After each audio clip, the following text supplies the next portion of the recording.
سڵاوتان لێبێ خۆشەویستان. دروزەکان گروپێکی ئاینی عەرەبین کە زۆربەی ئەندامەکانیان لە وڵاتانی شام دەژین. ژمارەیەکی کەمیان لە وڵاتانی تاراوگەش هەن، وەک ڤەنزوێلا و کەنەدا و ئەمریکا و ئوستورالیا و ئەڵمانیا و کۆڵۆمبیا. هیچ ئامارێکی ورد لەسەر ژمارەی دروزەکان نییە. هەندێک سەرساوە دەڵێن ژمارەیان 1.5 ملیۆنێکە و هەندێکی تر دەڵێن نزیکەی 2 ملیۆن کەسن.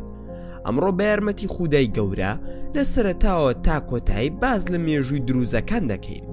مێژوویەک کە لە ڕێگەیەوە دەزانین دروزەکان کێن، کەی دەرکەوتن، بۆچی بەم ناوە ناسراون، ئایا ئەوان موسڵمانن یان گروپ و ئاینێکی سربەخۆن، هەروها ئایا ئەوان بەڕاستی عیبادەتی حاکم بی ئەمریلا دەکەن کە شەشەمین خەلیفەی دەوڵەتی عوبەیدی بوو و بە دەوڵەتی فاتمی ناسراوە.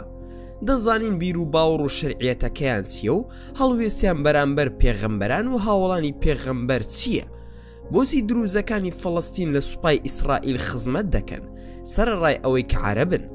دیارترین کتێب و کەسایەتیەکانیان لە درێژایی مێژوودا کێن و زانیاری زۆری تر. بەڵام بیرتان نەچێت پێشەوەی دەست پێ بکەین لایکی ڤیدیۆکەمان بۆ بکەن و سەبسکرایبی کەناڵەکەشمان لە یاد مەکەن بۆ ئەوەی هەمیشە ئاگاداری نوێترین بابەتەکان بن.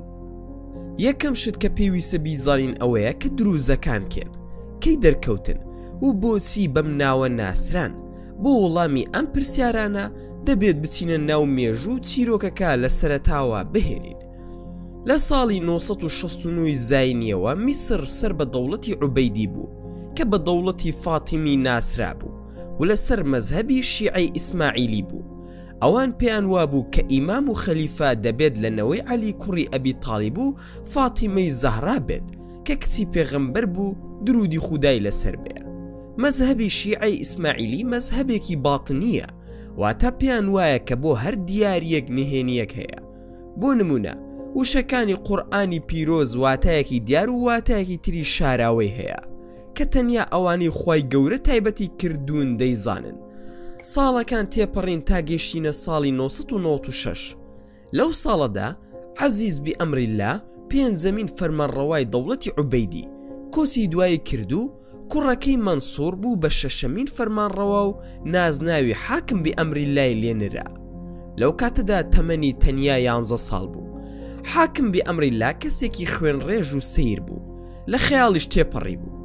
مێژوون و سەبت کوڕی جەوزی دەڵێ هەندێک جار زۆر بوێر و پێشەنگ بوو و هەندێک جاری تر زۆر ترسنۆک و جەبان بوو، هەندێک جار زۆر بەخشندە بوو و هەندێک جاری تر زۆر ڕەزیل بوو، بە شێوەیە کە کەسی وای نەبوو.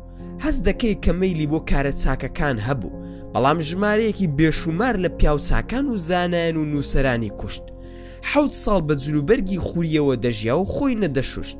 ساڵانێکیش لە مۆمدا دەژیا بۆ پاک و خاوێنی. فەرمانی دابوو کە جنێ و سوکایەتی بە ئەبوو بەکر و عومەر و عوسمان و خات و عائیشە و تەڵحە و زوبێر و معاویە و عەمری کوڕی عاز بکەن و هەروەها جنێوەکان لەسەر مزگەوتەکانیش بنووسن. پاش 2 ساڵ فەرمانی دا کە ئەو جنێوانە لەسەر مزگەوتەکان بسڕدرێنەوە. فەرمانی دابوو کە سەگەکان بکوژرێن و کەحوول بفرۆشرێت. دواتر لەو فەرمانەی گەڕایەوە. فەرمانی دابوو کە زەکات کە یەکێکە لە پایەکانی ئیسلام قەدەغە بکرێ. هەندێک سەرساوە دەڵێن کە دەیویست نوێژ و ڕۆژ و حەجیش هەڵوەشێنێتەوە. فەرمانی دابوو کە کەنیسەکان بڕوخێن و مەسیحیەکان و جوولەکەکان جلوبەرگێک لەبەر بکەن کە جیاواز بێت لە هی موسڵمانان. تەنیا لەسەر گوێ درێژ سوار دەبوو، بە شەو دەسوە سەر سیای موقەتەم، تەنیا دەمایەوە و چاودێری ئەستێرەکانی دەکرد.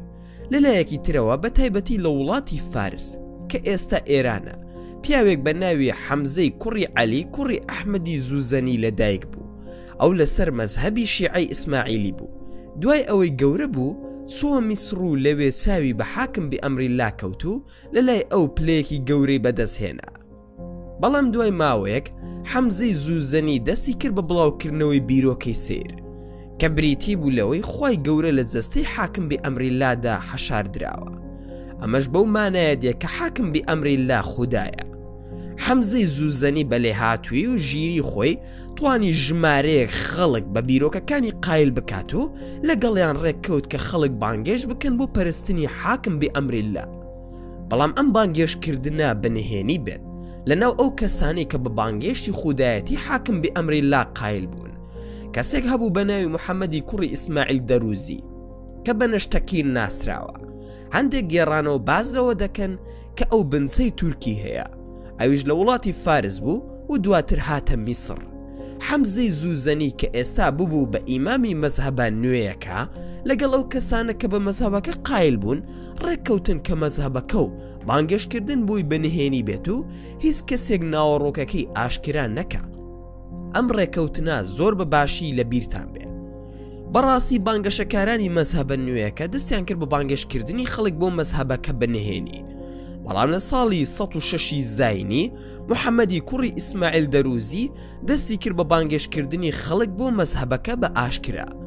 مێژوو نووس خەیرەدین زەرکلی لە کتێبەکەی ئەلئەعلام دەڵێت کە محەممەد کوڕی ئیسماعیل دەروزی دوای ئەوەی بانگێشکردنی مەزهەبەکەی بە ئاشکرا ڕاگەیاند دەستی کرد بەکردنەوەی تۆمار لە مزگەوتەکانی قاهیرەدا بۆ نووسینی ناوی ئەو کەسانی کە باوەڕیان بەوە هەبوو کە حاکم بئەمریلا خودایە. ئاشکراکردنی مەزهەبەکە بە ئاشکرا بە دڵی ئیمامی مەزهەب حەمزەی زوزەنی نەبوو. بەڵام دوای ئەوەی محەممەد کوڕی ئیسماعیل دەروزی ئەو کارێ کرد ناسار بوو کە بانگێشکردن و مەزهەبەکە بە فەرمی لە ساڵی 107 زاینی ڕابگەێنێ. کاتێک خەڵک مەزهەبەکە و ناوەڕۆکەکەیان زانی تووشی شۆک بوون و شۆڕشێکیان دژی حەمزەی زوزەنی و بانگەشەکاران و شوێن کەوتوانی بەرپا کرد. سەربازە تورکەکان لەم شۆڕشەدا یارمەتیاندان. محەممەد کوڕی ئیسماعیل دەروزی هەڵهات بۆ کۆشکی حاکم بئەمریلا. پاشان حاکم بئەمریلا ئەویشی هەڵخەڵەتان بۆ وادی ئەلتین لە شام لە باشووری ڕۆژهەڵاتی لوبنان لە لای خێڵەکانی تەنۆخی عەرەبی کە دڵسۆزیان بۆ عوبەیدیەکان هەبوو. بەهۆی توندی شۆڕشەکە کە خەڵکی میسر بەرپایان کردبوو حەمزەی زوزەنی لە ساڵی 108 زاینی ون بوو. ئەو ئەم ساڵی بە ساڵی ونبوون دانا و بارەگای نهێنی خۆی لە مزگەوتی تەبر لە دەروی قاهیرە دانا. بەڵام نارانی بیرۆکە و مەزهەبە نوێیەکەی توانیان بیدۆزنەوە و هێرشیان کردە سەر بارەگای و دەرگای مزگەوتەکەیان سووتان. بەڵام لەبەر ئەوەی دەرگایەکی تری لە بەردی هەبوو ئاگرەکە هیچ کاریگەریەکی نەبوو و نەیان توانی پێی بگەن. لەلایەکی ترەوە لە شام ئیسماعیل دەروزی دەستی کرد بە بڵاوکردنەوەی مەزهەبەکە و بیرۆکەی نوێی تێکەڵ بەهی حەمزەی زوزەنی کرد و خۆی ناونا سەیفول ئیمان و سەیدول هادین. ژمارەیەکی زۆر لە خەڵک کە باوەڕیان بە بیرۆکە و بانگەشەکانی هەبوو هاتنە لای و دواتر بە ناوی محەممەدی کوڕی ئیسماعیل دەروزیەوە بە دەروز ناسران. ئەم شتانە دوژمنایەتی نێوان محەممەدی کوڕی ئیسماعیل دەروزی و حەمزەی زوزەنی زیاتر کرد کە بنەمای دوژمنایەتێکە ململانێ بوو لەسەر سەرکردایەتی مەزهەبەکە. حەمزەی زوزەنی هۆکاری ناکۆکی و دوژمنایەتێکە ڕوون دەکاتەوە دەڵێ. هەروەها دەروزی لە سەرەتادا خۆی ناونا سەیفول ئیمان. کاتێک من ڕەتم کردەوە بۆم ڕوون کردەوە کە ئەم ناوە مەحاڵ و درۆیە چونکە ئیمان پێویستی بە شمشێرێک نییە بۆ یارمەتیدان بەڵکو باوەڕداران پێویستیان بە هێزی شمشێر و سەرفرازیە. ئەویش لەو تاوانە پاشگەز نەبووە و لەسەر پێسیکردنیدا زیاتر ڕۆشت و کاری پێسەوانی لە بابەتەکەیدا نیشاندا و خۆی ناونا بە ناوی شیرک وتی من سەیدول هادینم، واتە من لە ئیمامەکەم هادی باشترم. حەمزەی زوزەنی لێرەدا مەبەستی لە ئیمامی هادی خۆیەتی. دوای ئەوەی ناکۆکی نێوان دەروزی و حەمزەی زوزەنی توند بوو، حەمزەی زوزەنی لە پۆستەکەی لە شام دووری خستە و شوێن کەوتوانی لەوێ هاندا دژی. ئەوانش لە ساڵی 1020 زاینی کوشتیان. پاشان دەروزەکان محەممەدی کوڕی ئیسماعیل دەروزیان نەفرەت لێ کرد و بە گومڕایی تاوانباریان کرد. بۆیە ناوی دروز ڕەت دەکەنەوە کە پێوەیان لەکاوە و داوا دەکەن بە موحیدون بانگ بکرێن کە ئەم ناوە پێیان خۆشە و دڵخوازە. خەتیب لە کتێبەکەی ئەلحەرەکات الباتنیە دەڵێ کە ئەم ناوە مەبەست لە یەکتاپەرستی خوای گەورە نییە بەو شێوەیە کە لای موسڵمانان ناسراوە، بەڵکو مەبەست لە یەکتاپەرستی خەلیفەی عوبەیدی حاکم بئەمریلایە.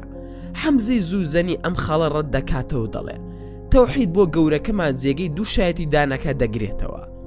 بەم شێوەیە حەمزەی زوزەنی لە محەممەدی کوڕی ئیسماعیل دەروزی ڕزگاری بوو و بە تەواوی کۆنتڕۆڵی مەزهەبەکەی گرتە دەست.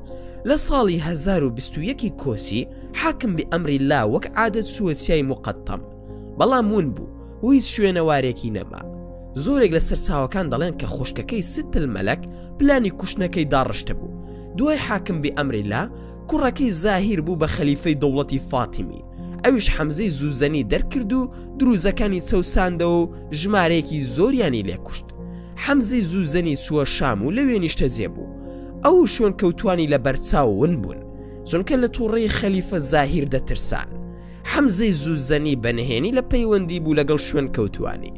لە ساڵی 1038 زاینی حەمزەی زوزەنی کۆچی دوای کرد. هەندێکیش دەڵێن کە پێش ئەم مێژووە مردووە. پاشان موقەتەنی بەهائەدین کە بە ضەیف ناسراوە بوو بە ئیمامی مەزهەبەکە. ئەو یەکێک بوو لە دامەزرێنەرانی سەرەتایی مەزهەبەکە و نزیک بوو لە حەمزەی زوزەنی. لە ساڵی 103 زاینی بەهائەدین ڕایگەیان کە دەرگای ئیجتیهاد و بانگەوازدا دەخات و ڕێگری لە هەر کەسێک دەکات کە لە دەرەوەی دروزەکان بێت و بیەوێت مەزهەبەکە قبول بکە. دوای ڕوخانی دەوڵەتی فاتیمی و دامەزراندنی دەوڵەتی ئەیوبی بە سەرۆکایەتی سەلاحەدین و کۆنتڕۆڵکردنی میسر و شام، دروزەکان بەشداریان لەگەڵ دەوڵەتی ئەیوبی لە جەنگەکانی دژی خاسپەرستەکاندا کرد کە بەشێکی زۆری شامیان داگیر کرده بوو.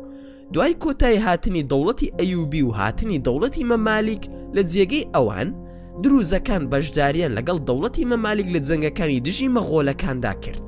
بەڵام دواتر بەهۆی بیر و باوەڕی دروزەکان کێکێک لەوانە خودای حاکم بئەمریلای خەلیفە عوبەیدیە شێخ ئیبن تەیمیە فتوای بێباوەڕی دژیان دەرکرد. دەوڵەتی مەمالیکیش هەڵمەتێکی دژیان دەست پێ کرد بە سەرۆکایەتی سوڵتان ناسر قەڵاون و ژمارەیەکی زۆریانی لێکوشتن. دوای ڕوخانی دەوڵەتی مەمالیک لەسەر دەستی دەوڵەتی عوسمانی بنەماڵی معنی دەروزی و پاشان بنەماڵی شەحابی وەک فەرمانڕەوای دەرەبەک لە باشووری لوبنان ناساند. بەڵام پەیوەندی نێوان دەوڵەتی عوسمانی و دروزەکان هەندێک جار گرژی تێدەکەوت. بۆیە زۆرێک لە شۆڕشەکان لەلایەن دروزەکانەوە دژی دەوڵەتی عوسمانی بەرپاکران. لە هەمان کاتدا سەرڕای پەیوەندی باشی نێوان دروزەکان و مەسیحیەکان، بەڵام گرژی لە نێوانیاندا ڕوویدا و شەڕیان لە نێواندا دروست بوو کە بە شەڕی ناوخۆی لە ساڵی 1860 ناسرا. دوای شکستی دەوڵەتی عوسمانی لە جەنگی جیهانی یەکەم و داگیرکردنی سووریا لەلایەن فەڕەنساوە، دروزەکان بە سەرکردایەتی سوڵتان پاشا ئەتڕەش شۆڕشی گەورەی سووریایان دژی داگیرکەری فەڕەنسی لە ساڵی 1925 بەرپا کرد. لەگەڵ دەستپێکردنی کۆنتڕۆڵی جوولەکەکان بەسەر فەڵەستیندا زۆربەی دروزەکان لایەنگیری جوولەکەکان بوون، بەڵام بەشێکیان بەشداریان لەگەڵ هێزە عەرەبیەکاندا کرد بە سەرکردایەتی فەوزی قاوقزی لە جەنگی ساڵی 1948. دوای سەرکەوتنی جوولەکەکان لە جەنگەکەدا و کۆنتڕۆڵکردنی تەواوی فەڵەستین جگە لە کەنار و غەزە، حکوومەتی ئیسرائیل بڕیارێکی دەرکرد کە دروزەکان بە ئاینێکی سربەخۆ دابنرێن و کوڕەکانیان ناچار بکرێن بچنە ناو سوپای ئیسرائیلەوە. لەو کاتەوە تا ئێستا کوڕانی دروزەکان بەشداری لە سوپای ئیسرائیلدا دەکەن، بەڵام لەم دواییانەدا راپۆرتەکان دەڵێن کە زۆربەی دروزەکان خزمەتی سەربازی ڕەت دەکەنەوە و هەوڵ دەدەن بە هەر شێوەیەک بێت خۆیان لەو کارە بدزنەوە. دوای داگیرکردنی بەرزایەکانی جۆلانی سووریا لەلایەن ئیسرائیلەوە، زۆربەی دروزەکان ڕەتیان کردەوە ڕەگەزنامەی ئیسرائیلی وەربگرن. کاتێک جەنگی ناوخۆی لوبنان لە ساڵی 1975دا بەرپا بوو، دروزەکان وەک لایەنێک لە جەنگەکەدا بەشداریان کرد.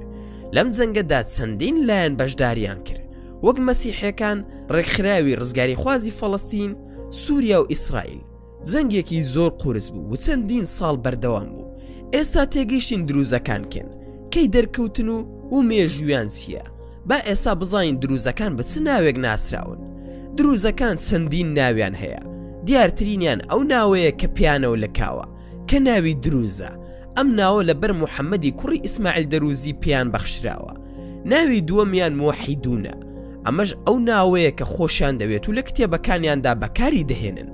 وتمان کەمانەی ئەم ناوە یەکتاپەرستی خودای گەورە نییە بەو شێوەی کە ناسراوە لای موسڵمانان، بەڵکو بەمانەی دڵسۆزی لە یەکتاپەرستی حاکم بئەمریلایە. ناوی سێم کە دروزەکان پێی ناسراون حاکمیە بەهۆی حاکم بئەمریلا. ناوی چوارەمیش کە پێی ناسراون بەنی معروفە. ئەم ناوە لەبەر یەکێک لە باپیرانیان لە خێڵی تەنوخی عەرەبیە کە معروف کوڕی عوبەیدی تەنوخیە پیان بەخشراوە.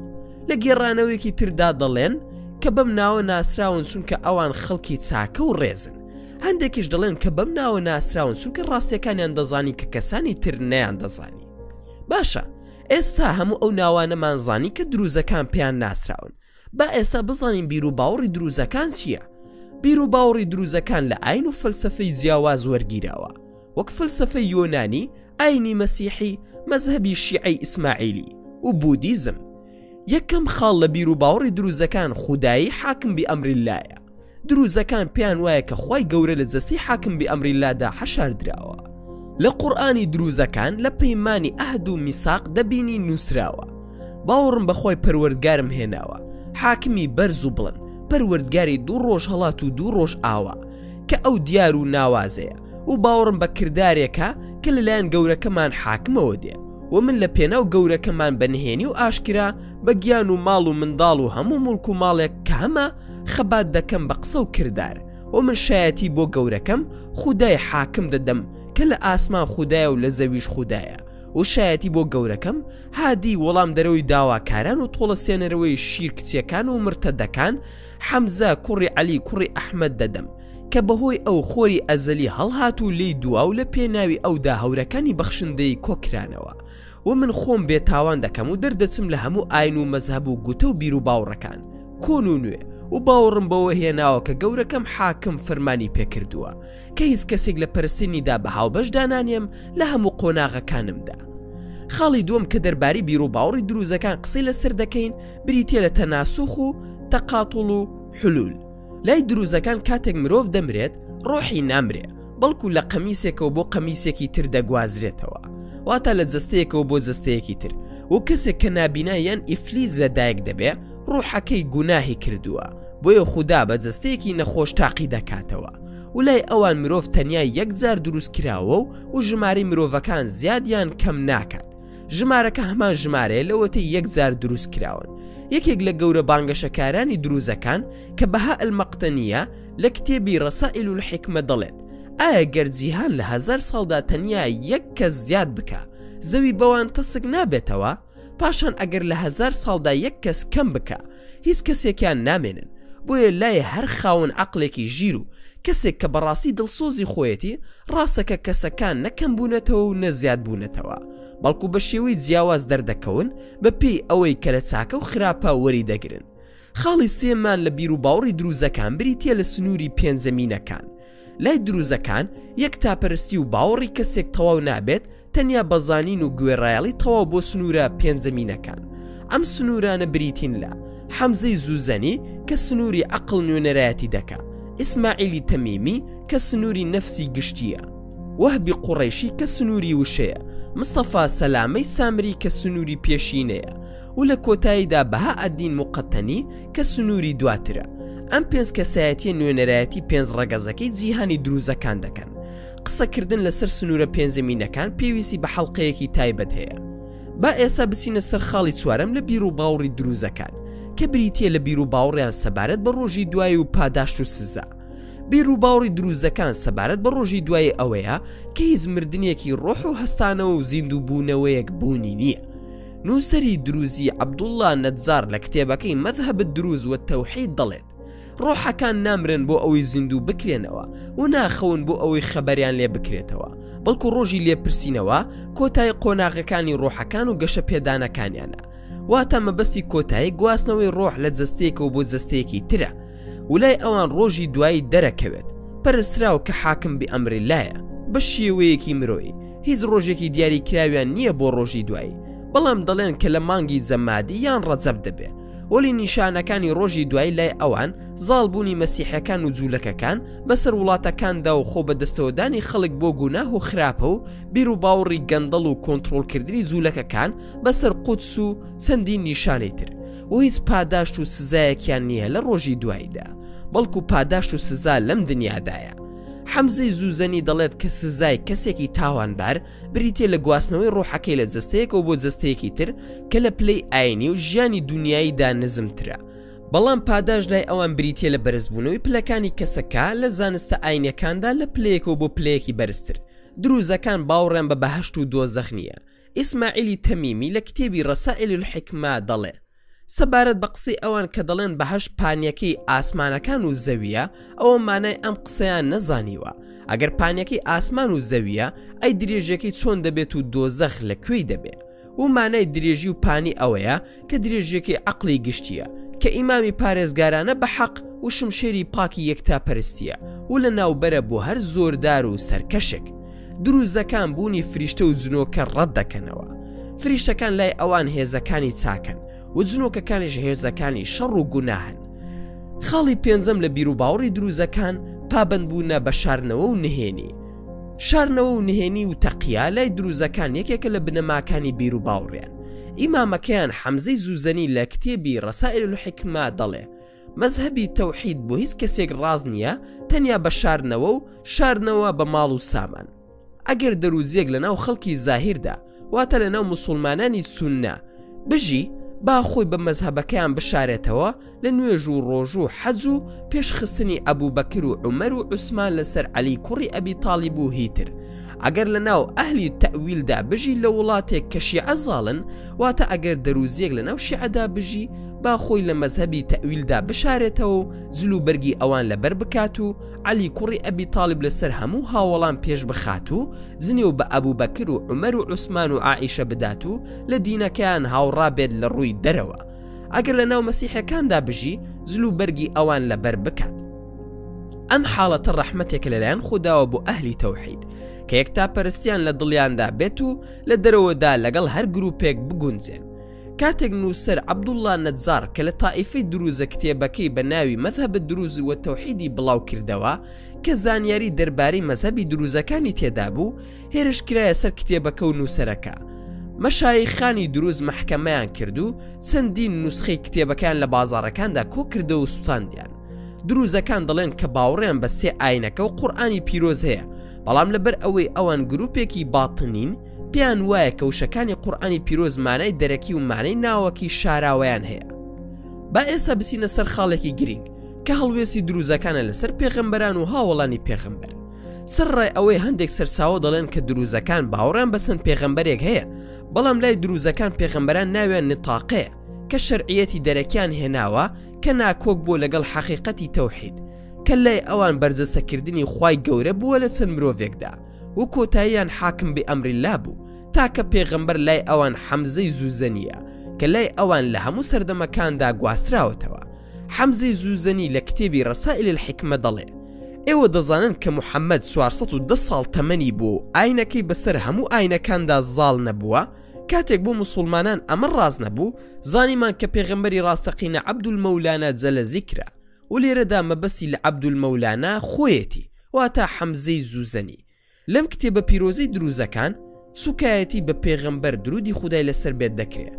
بەها ئەدین موقتەنی لە کتێبەکەی ڕەسائل الحیکمە دەڵێت و شوێن کەوتوانی موحەممەد کوڕی ئەبی کەپشە و شەرعێتەکەی پێیان وایە و دانی پێدا دەنێن کە خودای گەورە لە ڕۆژی دواییدا بۆ دروستکراوەکانی دەردەکەوێت و لێپرسینەوە لە دروستکراوەکانی دەکات و ئاسمانەکان لێک دەترازێنێت و زەوی بەبوونی خۆی دەگۆڕێ و هەر یەکێک لەوان لە حەقیقەتی ئەمانایە نەزانە. لێرەدا مەبەستی ئەوەیە کە پێغەمبەر درودی خودای لێبێت و شوێن کەوتوانی نەزانن، واتە مانای ڕاستەقینەی ئەو قسانە نازانن کە دەربارەی خودای گەورە دەیکەن. دروزەکان تەنیا چوار لە هاوڵانی پێغەمبەر بەرز ڕادەگرن و ستایشیان دەکەن. ئەوانش سەلمانی فارسی، مێقدادی کوڕی ئەسوەد، ئەبوو زەڕی غەفاری و عەمماری کوڕی یاسر. بەڵام ئەوان ستایشی ئەو هاوڵانە ناکەن کە ئێمە دەیان ناسین. ئەوان ستایشی هێماکانی مەزهەبی دروزی دەکەن کە پێیان وایە کەسایەتی هاوڵەکانیان تەسەفور کردووە بە مانای ئەوەی ڕوحەکانی دامەزرێنەری مەزهەبی دروزی لە جەستی ئەو چوار هاوڵەدا بوون. بۆ نمونە لای ئەوان سەلمانی فارسی خۆی حەمزەی زوزەنی دامەزرێنەری مەزهەبی دروزی بووە، ڕوحی حەمزە لە جەستەی سەلمانی فارسیدا بووە. باشە، ئێستا گرنگترین خاڵەکانمان لە بیر و باوەڕی دروزەکان زانی.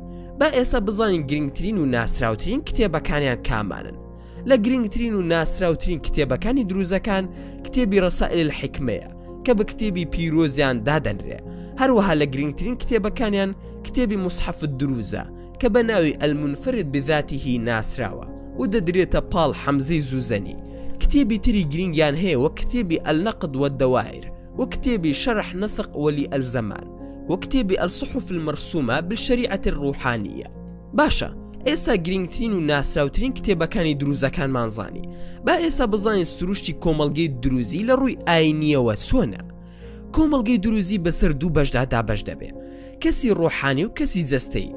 کەسی ڕۆحانی ئەو کەسەیە کە زانیاری لەسەر نهێنەکانی تائیفەکە هەیە. کەسایەتی ڕۆحانیەکان بەسەر سێ بەشدا دابەش دەبن: سەرۆکەکان ژیرەکان و چاکەکارەکان ئەجاوید. بەشی دووەم لە کۆمەڵگەی دروزی کەسی جەستەییە. ئەمانش پێیان دەوترێن نەزانەکان کە لە دنیادا نقم بوون و ئەمانە نوێنەرایەتی زۆربەی خەڵکی دروست دەکەن. ئەوان لە زانین یان ئەنجامدانی سروودە ئاینەکان یان خوێندنەوەی کتێبەکانی دروست قەدەغن. بەگشتی دەتوانیت بڵێ کۆمەڵگەی دروزی دابەش بۆ بەسەر دوو بەشدا: عوقەڵا و جوهال یاخود نەزانەکان. عوقەڵا ئەوانن کە ڕێگەیان پێدراوە سروتە ئاینەکان ئەنجام بدەن و کتێبەکانی دروست بخوێننەوە و فێرکاریەکانی تائیفەکە بڵاو بکەنەوە.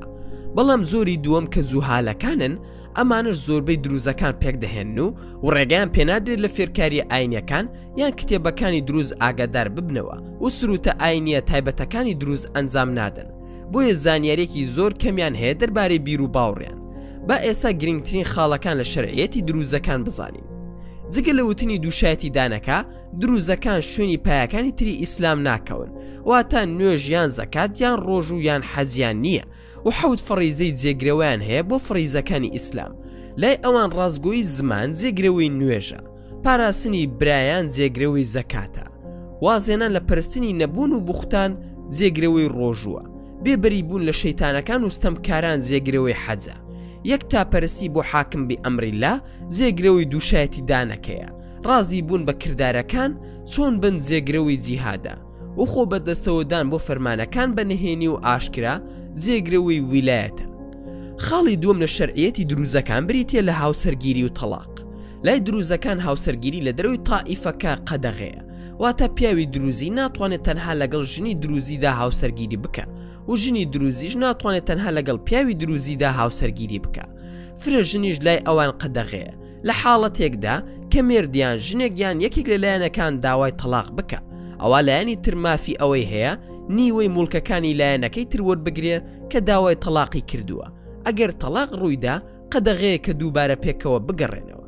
خاڵی سێمان لە شەرعیەتی دروزەکان بریتە لە وەسیەت.